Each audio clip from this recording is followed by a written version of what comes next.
Running late? Are you almost there? Mom, calm down. It's me. So, you haven't gone there after all. Looks like the call was true. Did something happen? Our daughter had an accident. Come to the hospital right now. What? I'll be right there. Which hospital? Today, our granddaughter was supposed to visit us, but even after the time we were told, she hadn't arrived. Then, we received a call from our son. After taking the call, my husband and I started hurriedly getting ready to head to the hospital. As we were bustling around, the doorbell rang, and an unexpected person walked in. Long time no see. Oh, is that the smell of cookies baking? Wow, they look delicious. What? I was stunned to see my granddaughter, whom I thought had been in an accident, standing right in front of me. My mind stopped again, and this time my body froze too. My granddaughter, not understanding my reaction, seemed confused and froze as well. I called my son to make sense of the situation. This phone call significantly changed everything. I'm Susan.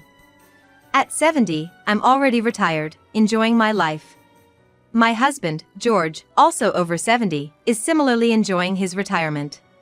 Many people struggle during their retirement, but thankfully, due to our dual income and my husband's slightly higher earnings, we've been able to live comfortably. Our only son, John, lives about a 30-minute drive away with his wife, Lisa, and our granddaughter, Karen. Living nearby, John's family visits us every couple of months to check on us. Dad, Mom, is anything bothering you? Anything you need help with? Well, we can't think of anything right now. I looked up, crossed my arms, and thought hard, but couldn't come up with anything. It wasn't out of politeness to my son, we genuinely didn't need anything. Grandpa, here's the weed killer you mentioned before. I picked it up at the hardware store on my way here. Thanks, I was just about to run out. I appreciate it. It's no trouble at all. I'll put it in the shed in the garden. Thanks, I owe you one. Karen confidently walked to the small shed at the corner of the garden. My husband and I, trusting her, didn't move, but John and his wife looked puzzled, wondering where she was going. Karen often visits us on her own since her school is close by. She helps us with errands like shopping at distant stores and carrying heavy items, solving problems we face. Hence, we rarely need to ask John for help. She understands and takes care of us better than you do. That's true. I'm practically redundant here. Both our families laughed proudly, thinking of Karen. What's laughing about? Karen, having returned from storing the weed killer, joined in our cheerful atmosphere despite not knowing the context of the conversation. We were talking about you. How you always take good care of your grandparents. Taking care? I just like hanging out with you guys. Even so, you help us a lot, and we're grateful. I also enjoy learning various recipes and baking with Grandma. Well then, how about we bake something simple today? Do we still have pancake mix? Let's make microwave cookies. They take about 10 minutes, right? Maybe I should help too. Karen and I confidently headed to the kitchen, followed by Lisa. Karen quickly prepared everything, leaving me little to assist with. Lisa, unfamiliar with the kitchen, also seemed a bit lost. I gave up on helping with the baking and invited Lisa to help prepare the dishes and drinks instead. In the end, Karen almost single-handedly finished the cookies. Karen's baking skills are a result of her frequent visits. When she comes over, we often bake together. Eating the treats with my husband and Karen, chatting away, is one of our greatest joys. Although Karen loves indoor activities like baking, she's not strictly an indoor person. Listen to this. Karen rode her bike over 18 miles the other day. I just went to check out a new clothing store with my friends, that's all. From now on, take the train, it's safer. Oh, but train tickets are such a waste of money. You always rush out without telling us where you're going. We worry about you. True, you should at least let us know where you're going. Got it. I'll be more careful. Our granddaughter, looking a bit displeased, picked at the cookies. We've warned her many times about leaving the house without saying where she's going. But it's become a habit for her, one that doesn't seem to change. I'm guessing this time won't be any different. Now that she's a high school student, we're beginning to think maybe we shouldn't nag her about it so much. After John's family left, I washed the dishes and George tidied up the room. Another peaceful Sunday was coming to an end. We're living a relaxed retirement life and have a good relationship with John's family. I thought we were really living a good life. But bad things progressed unseen, and even then, it seemed like things were slowly turning for the worse without us knowing. As usual, after school, Karen came over to our house. We were making banana bread together, and she seemed happy. But having lived for 70 years, it was easy for me to see through a 16-year-old's forced smile. "What's wrong? Did something happen?" "Guess I can't hide anything from Grandma," she replied, stopping her mixing. Her joyful expression quickly turned to one of anxiety. "Actually, I've been thinking. Mom's been acting a bit strange." "Lisa?" "Yeah, she changed her phone's notification sound recently. I think it's so she can tell who's calling by the sound. Sometimes she comes home smelling like someone I don't know. She used to come home from her part-time job earlier than me, but now she's sometimes later, and she keeps checking mine and Dad's schedules." With each mention of Lisa, Karen's face grew darker.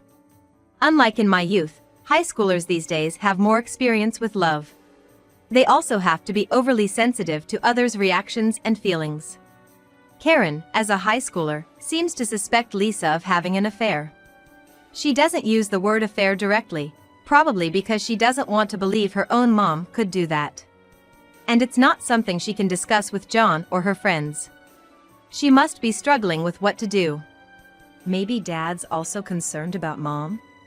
He seems a bit distant. You did well to talk about it. But for now, it's just that Mom's behavior has changed, right? I'll talk to your dad about it. Maybe there's just something they haven't told you yet. I avoided the word affair too, choosing my words carefully, but the air was heavy. Wanting to lighten her mood, I hurried to put the banana bread in the oven.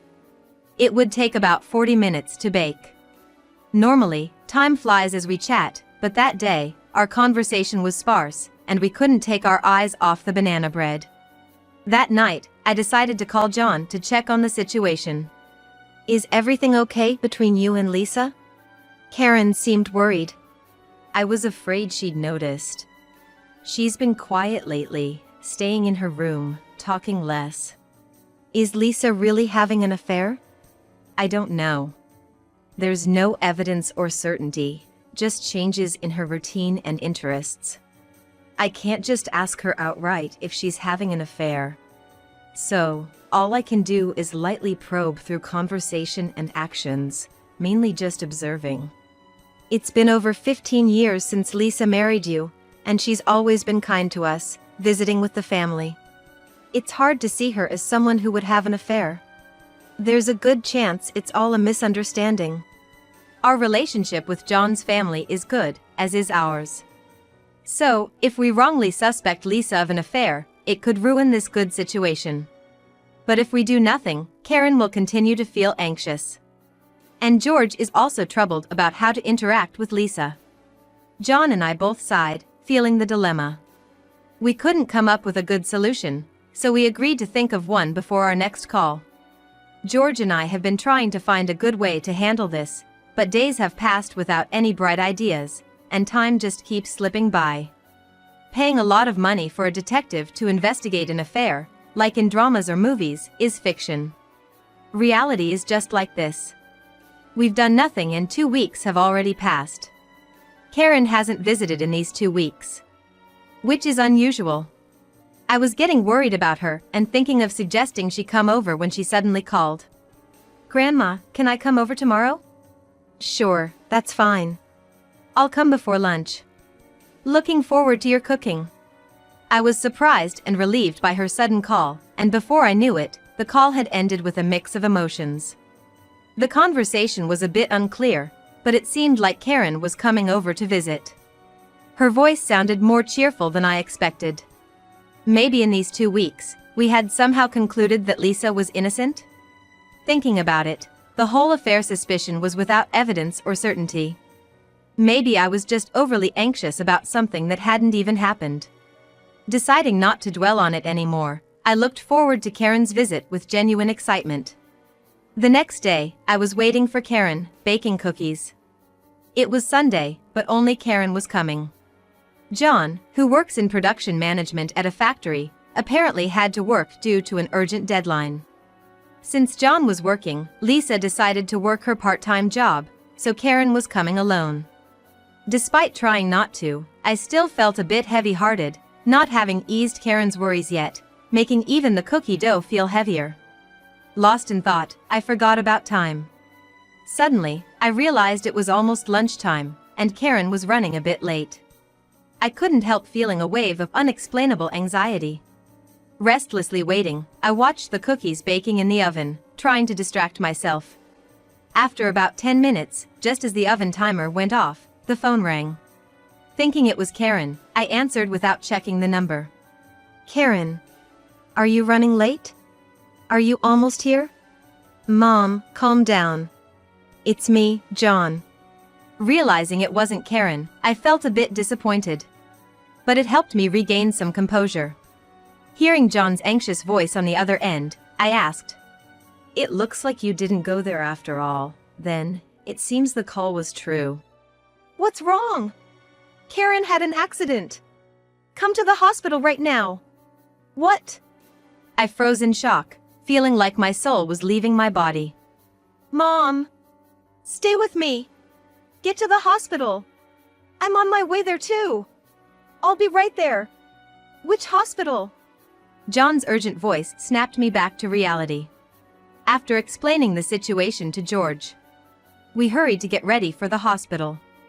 Just then, someone knocked at the front door, irritated by the untimely visitor. However, right now that's not my priority, so I ignored the visitor and focused on getting ready to leave. I heard the front door open. We always leave the door unlocked for Karen, who knocked at the door once to let us know she's arrived. This way of entering is typical of my granddaughter. Long time no see. Oh, is that the smell of cookies? They look delicious. What? What? I was stunned to see Karen, who I thought had been in an accident, right in front of me. Confused by my reaction, Karen seemed to freeze too. Time stood still for both of us. Karen? Weren't you in an accident? Yes, exactly. Why are you here? What do you mean? Accident? I just got delayed because I took the train after you told me not to ride my bike too far. It wasn't that you were late, so I thought you had an accident. John just called and said you were in an accident and at the hospital. Huh? Dad said that? George's voice brought us back to the present. Karen was safe and unharmed, that much was clear. My knees gave out in relief. Are you really not hurt? I'm not hurt. So, what's this about an accident? I don't quite understand either. Let me call your dad to sort this out. I decided to call John to understand the situation, hoping there might be some development. Regaining my strength, I headed to the phone. This call would significantly alter the situation. As soon as I called, John answered immediately. Mom, I know it's confusing, but listen. I'm at the hospital now, but they said no one was brought in due to an accident. I also had them call nearby hospitals, but it's the same, no accident victims. Calm down and listen. Karen is here with us, safe and sound. That's a relief. So, she's okay. What does this all mean?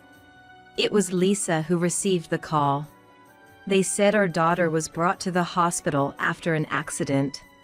She rushed out of the house and bumped into me on her way back, so we both came here. Now we're thinking the call might have been a prank. Did the call come from the hospital? No, it was a cell phone number. They said emergency responders sometimes use cell phones, so it wasn't odd. But when we tried calling back, no one answered. I see, so it was a prank. But something's off. Mom, there's something I need to ask of you, is that okay? John's voice grew softer, likely not wanting Lisa to overhear. After hearing him out, I hung up and quickly took action. An hour later, I was in John's living room, applying a band-aid to my scraped elbow, which was stinging. "Mom! Are you here?" "I'm in the living room." John seemed to be back. We conversed loudly across the distance between the entrance and the living room. Once he knew I was in the living room, I heard the hastened footsteps of two people approaching. "Mom! Are you okay? Did you get hurt?" "I'm fine. Just a small scrape." John entered the living room, gripping Lisa's arm, likely to prevent her from escaping. "Looks like my suspicion was right." "Now, Lisa, please sit down. We need to talk." I patted the sofa, gesturing for Lisa to sit. Once she was seated, John and I took our places opposite her. Lisa, possibly desperately thinking of excuses, remained silent, staring at the empty table in front of her. To get the conversation going, I decided to confirm today's events from the morning. "Today John had to work, and you were supposed to be at your part-time job, right? Did you go?" "No, I didn't. I lied about having work today." "After John left for work, Karen went out to play, right? So, what did you do alone at home?" "I went shopping alone." "You're lying, aren't you?" I didn't raise my voice but stared intently, putting pressure on Lisa. She seemed intimidated by my tone and gaze, shrinking a bit. So far, there had been no evidence or certainty about Lisa's affair, and even now, there was no evidence.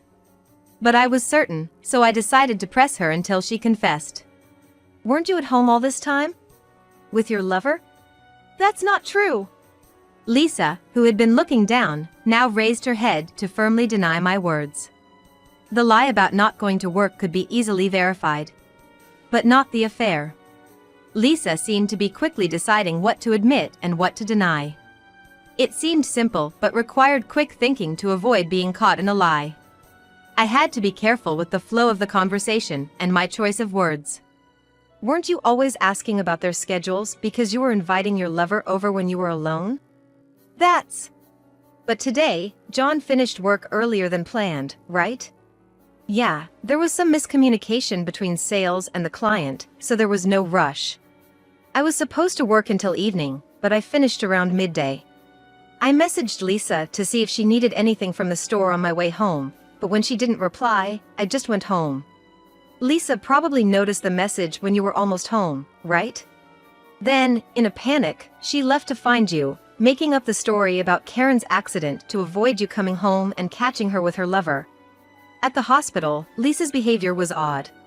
She wasn't frantic about Karen's supposed accident, and when it seemed like the call might have been a prank, she suggested we go out instead of heading home. She was stalling to keep me from going home. I think so too. If John hadn't come home, her lover could have left after erasing any evidence. "Please stop accusing me. This is all speculation, isn't it?" Lisa loudly denied again, choosing carefully what to refute. For her, this was a crucial point to deny. But John and I were convinced of her affair. We continued to align our words towards our conviction. "By the way, Lisa, did you know where Karen went to play today?" "No. I don't know. She just said she was going out as usual." "Oh, I see." Lisa had been too focused on how to evade our accusations to notice what was happening right in front of her. Could this be called not seeing the forest for the trees? I had been in John's house since before they returned, meaning I had a key. Realizing that Karen had visited my house today, where she hadn't been for the past 2 weeks, surprised Lisa. Karen hadn't visited my house for about 2 weeks, so it seems Lisa didn't expect her to be at my place. Because Karen came to my house, instead of heading to the hospital, I ended up calling John to confirm the situation, and my destination changed from the hospital to John's house. After the call with John, I borrowed a key from Karen, left her in my husband's care, and hurried into the taxi I had called to go to the hospital, but I actually went to John's house. In the end, I didn't use the key I borrowed from Karen, but without it, I might not have thought to go to John's house. Everything turned out disadvantageously for Lisa. It's either sheer bad luck, or perhaps a divine intervention against wrongdoing. Lisa noticed the band-aid on my arm. From the fact that I was at John's house earlier and got injured, she seemed to realize something. It was time to talk about my certainty of her affair. Actually, the house was unlocked, so I didn't need the key. I was shocked when I entered and found an unknown man there. He pushed me and ran out. This scrape on my arm happened then. It takes about 30 minutes to drive from my house to John's.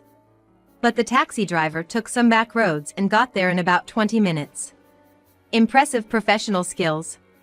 However, arriving too early meant I encountered Lisa's lover, who was in the middle of destroying evidence.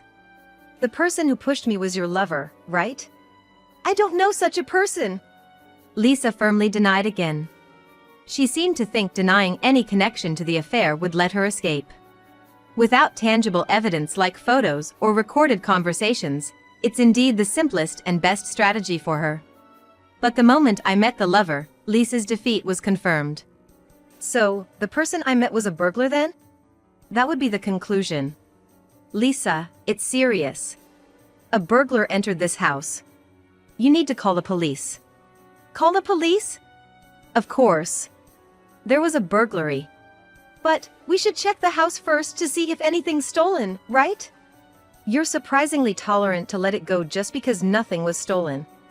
Or are you protecting the criminal? No! Then call the police now. Lisa took out her phone but couldn't make the call, just staring at the screen. John and I knowingly watched her, not intervening. The living room became so quiet, we could hear the clock ticking. After a minute of silence, Lisa still didn't call the police. Well, of course, she wouldn't. If she did, her lover could be arrested as a burglar. If it came out that he wasn't a burglar and Lisa knew it, she could be charged with making a false report.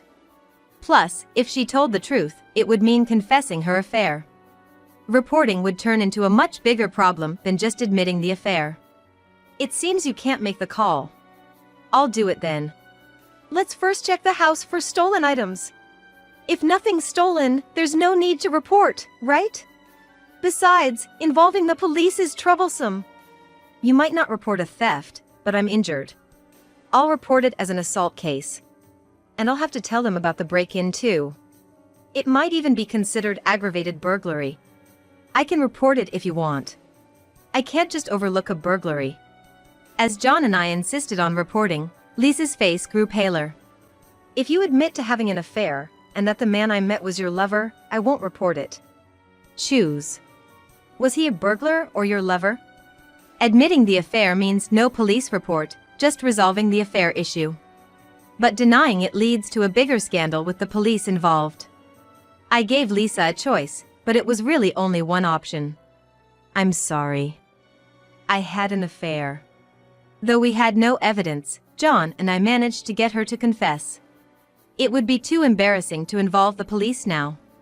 The threat was just a bluff. I'm relieved Lisa gave in. After admitting the affair, Lisa sat silently, looking at the empty table. John divorced her soon after. The divorce went smoothly since she admitted the affair. The divorced ex-wife went to live with her lover.